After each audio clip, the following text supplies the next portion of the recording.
Hello, everybody. I'm Jackie K. Cooper, and I have an interview today with Lee Roy Kunz, who's the writer, director, actor in a film called Deliver Us. And before we get into that interview, I want you to take a look at the trailer so you have an idea of the film that we're talking about that in the interview that will immediately follow. But for right now, here is the trailer for Deliver Us.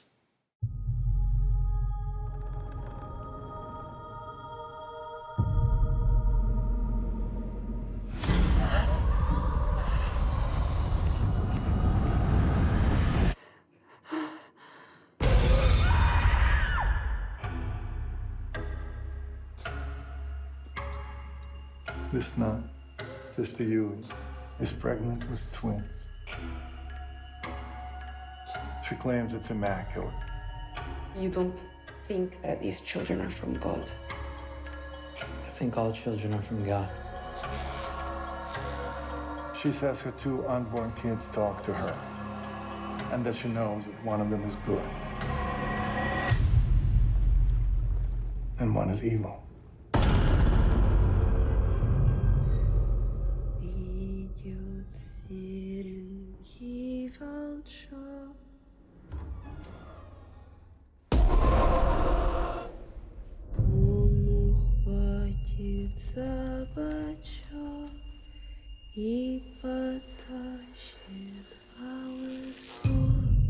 I think we were chosen.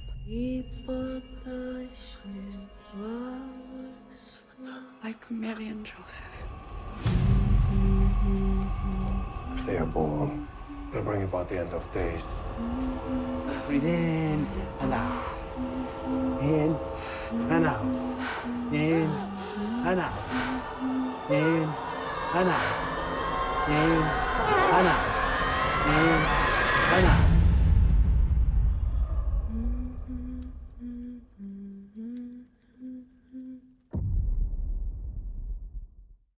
Hello, everybody. I'm Jackie K. Cooper, and I am really pleased today to have a chance to talk with Lee Roy Kunz, who is the everything to a film called Deliver Us. And Leroy, I am so glad to talk to you because I've seen this movie, and you're going to have to answer a lot of questions for me. I would love to.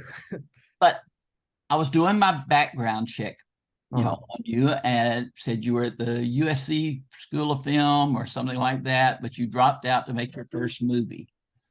Yes, I went to the University of Notre Dame my first year, transferred to USC Film School, and then dropped out with Isaac Bauman, who's a cinematographer and producer, to make our first film when we were 21. Instead of using tuition money, when we were kind of realizing that it was great that we got to meet each other and watch films, but that we'd be better served if we, use that money. So we, to actually, try to get our career started. And your folks were okay with you saying, "Oh, I'm just going to take that tuition money I've got and drop out"? Yeah, I mean, they encouraged it. Golly. Yeah, my dad. I mean, they even helped finance a little bit of the extra, and then reached out to other family and friends. And then my dad actually played a role in it, and he's fantastic. Well, I got the impression watching Deliver Us and looking at the credits and everything that there were a lot of family and friends involved. Yes. Actually, this idea for the movie actually came from my father. We were at a brewery together, and there's even a photo on my Instagram of it. There was this baby playing on the floor, and it was like the most irresponsible thing I've ever seen. And we had to kind of keep an eye on this kid so no one stepped on him.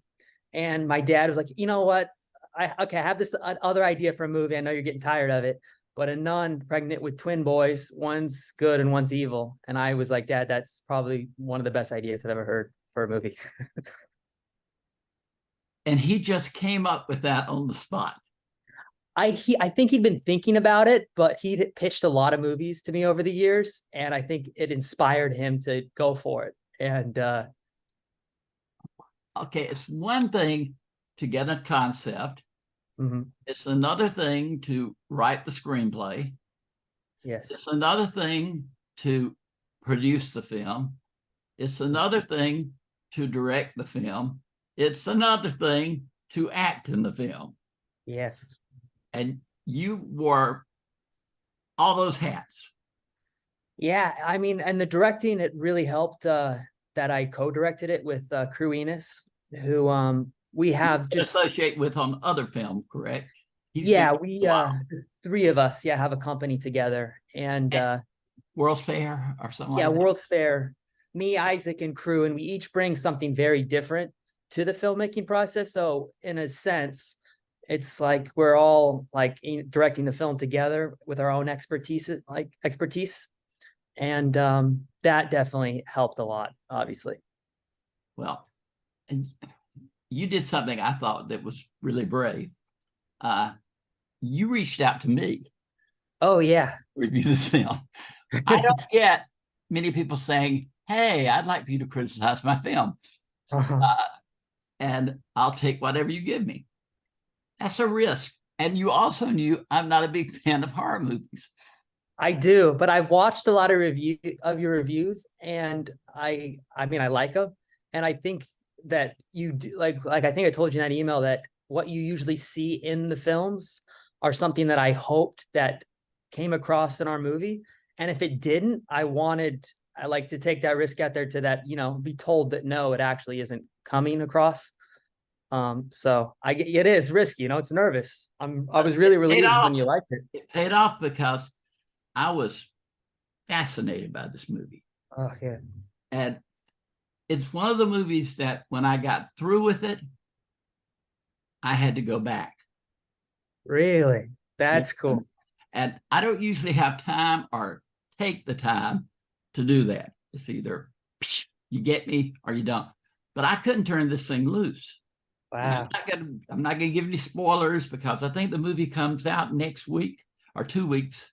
Yeah, it comes out the 29th in the US. Yeah. But Isaac Ballman is your cinematographer. Yes, and he actually just shot season 2 of Loki, so he's like doing kind of blowing up right now as well. Well, I'm gonna tell you, the look of the film elevated the film. Oh yeah. And 3 particular scenes that stood out to me. There's a scene at the first you play Fox or the priest. Oh yeah, Father Fox, yeah. Father Fox. I've got to find out if there's something meaningful in that title. But anyway, you're Father Fox, and you go to meet with the priest and the cardinal. Yes. And there's a scene that starts out and it shows the black robes of the priest. And then it kind of draws back and there's the bright red outfit of the cardinal. Oh yeah, the tilt. Visually, that is just almost, just like a perfect morsel of film viewing to me. I've seen it in other movies where they were, black and red, but the way he films that is just amazing. Wow. Yeah, I'll have to tell him that because he spent so much time. It says this is a quality film. Yeah. The second is the nun goes outdoors and goes into ice water. Oh yeah. Yeah. And the camera pulls back and the water is in the shape of a cross. Yeah. Now, I don't know if you said, okay, Isaac, I want you to photograph this, and who came up with the idea of the shape of the cross, but it was brilliant. Oh, it's actually a baptism in the Eastern Orthodox Church. They'll cut the ice in a cross like that, and you go get baptized. In the ice? Yeah, in the ice. Okay. And so we kind of I thought that was something just created for the film. I can't imagine that.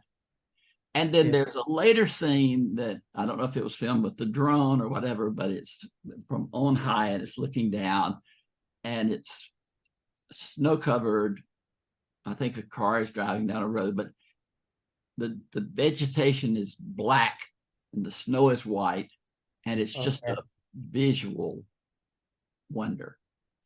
And you have those elements in that film throughout. Those are the main three that jumped out at me, and I was so impressed with them.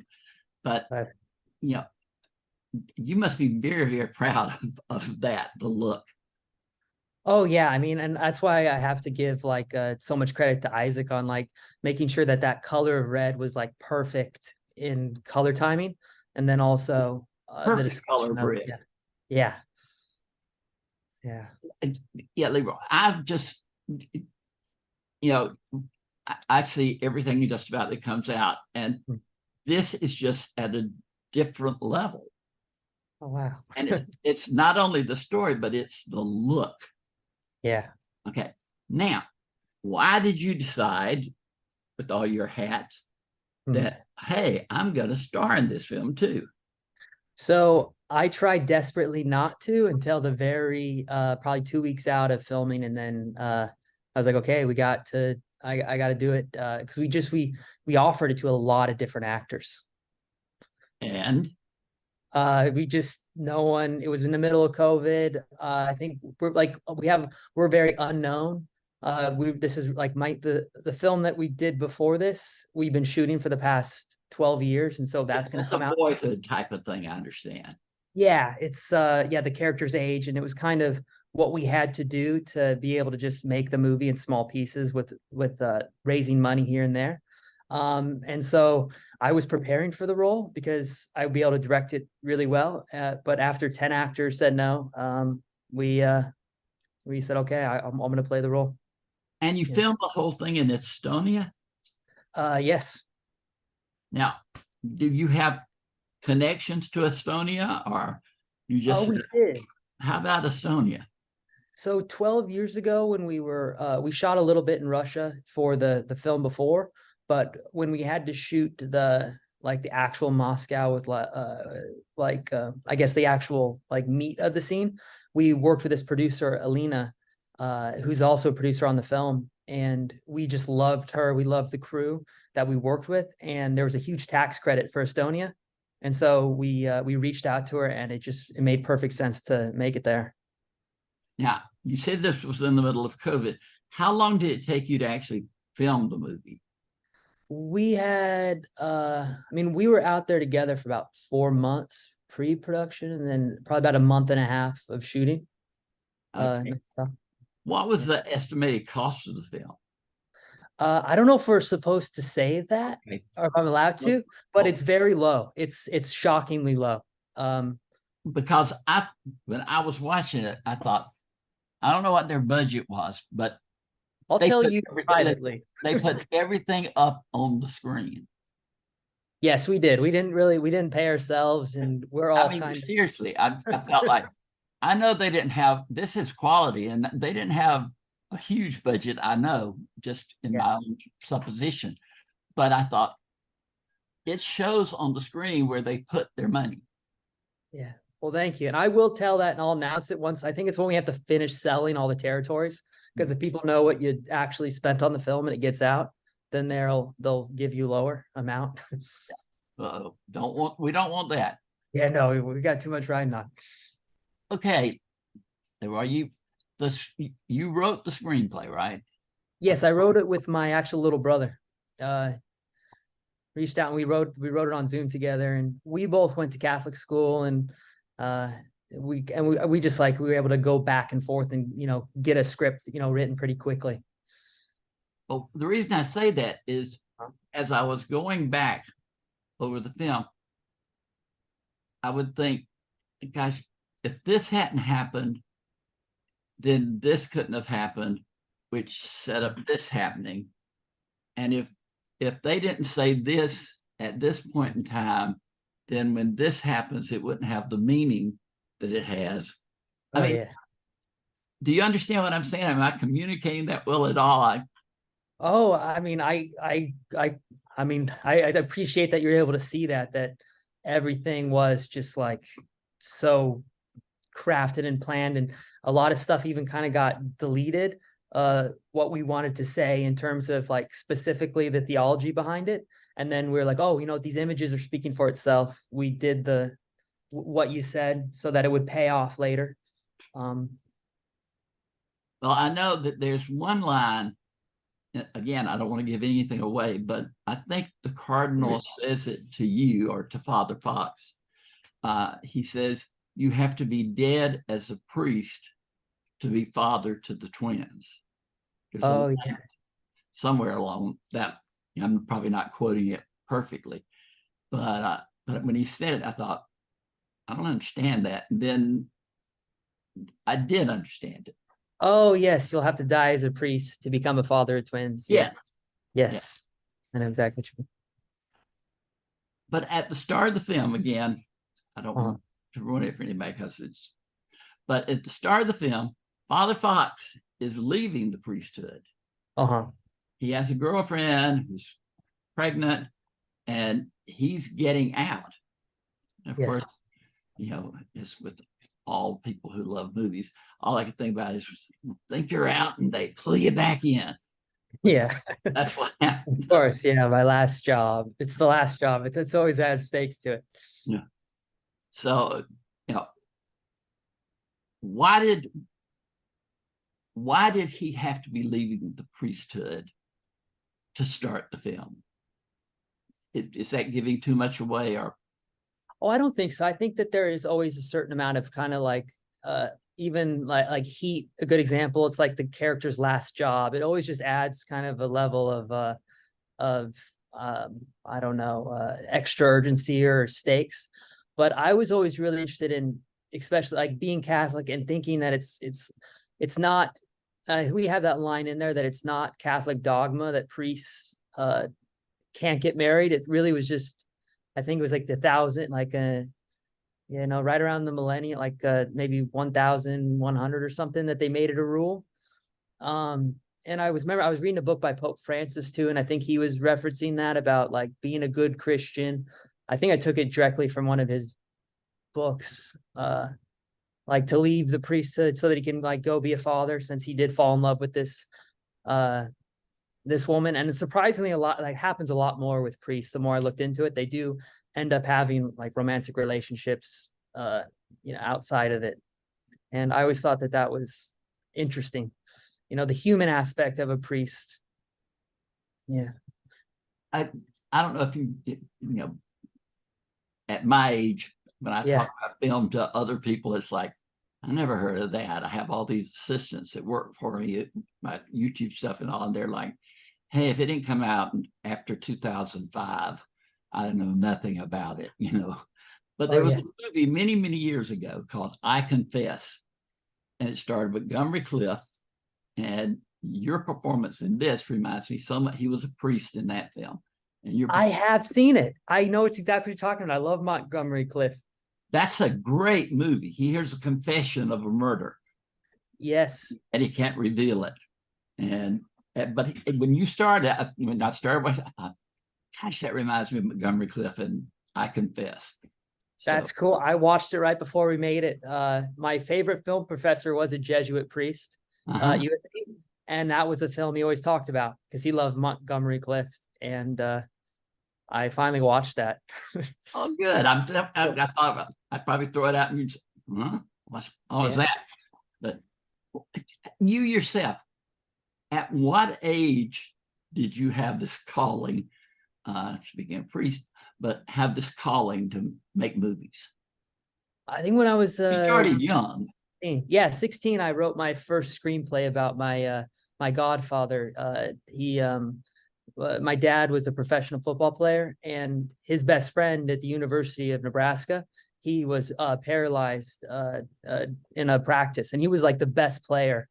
And he was just telling me that story, and I think that's where it started, and that's where I kind of learned how to tell, like at least start writing, learning how to to do it. And then I stayed on that path. We always joke that if we knew how hard it was going to be to make it in film, we probably wouldn't have done it, but we're already in it at this point. There's no going back.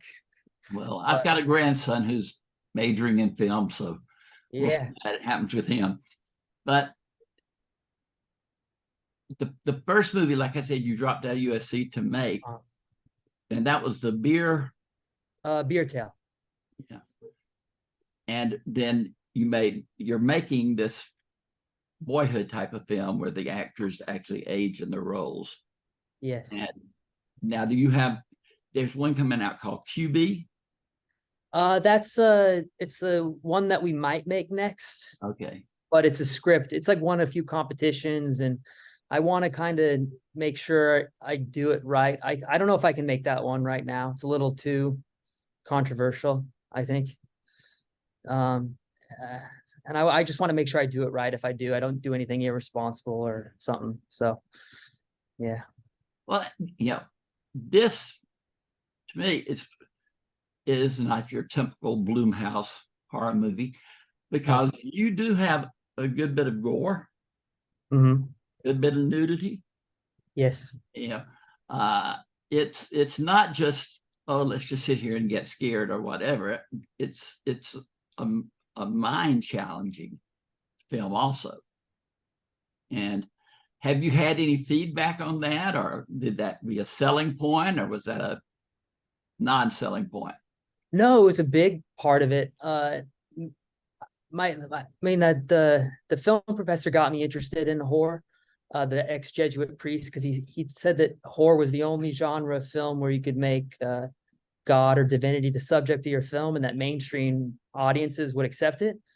So it was already like, okay, that's something we could do. And Crew, who's also very Christian, he's Protestant, I'm Catholic, Isaac's Jewish, and we're all actually like take our religion seriously. Ecumenical. So we all want to make this. I'm sorry, what was that? You're like ecumenical council, or what? Yeah, so all three of us have this idea of wanting to tell a story about God and how and the kind of like the mystery and how it plays in our lives. And since we come from different traditions, it's kind of like a combination of them. But the most important thing we wanted to do with the horror film is to like have an element of hope in it, so that it's like you're like there's all this horror and there's evil in the world, and we're not like shying away from it at all.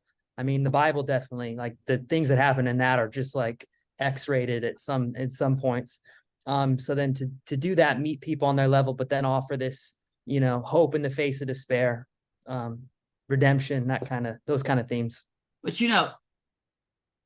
the ending, Uh-huh. I can't get into too much of it, but Okay. you can react two ways. Mm-hmm. You can react with hope, or you can react with despair.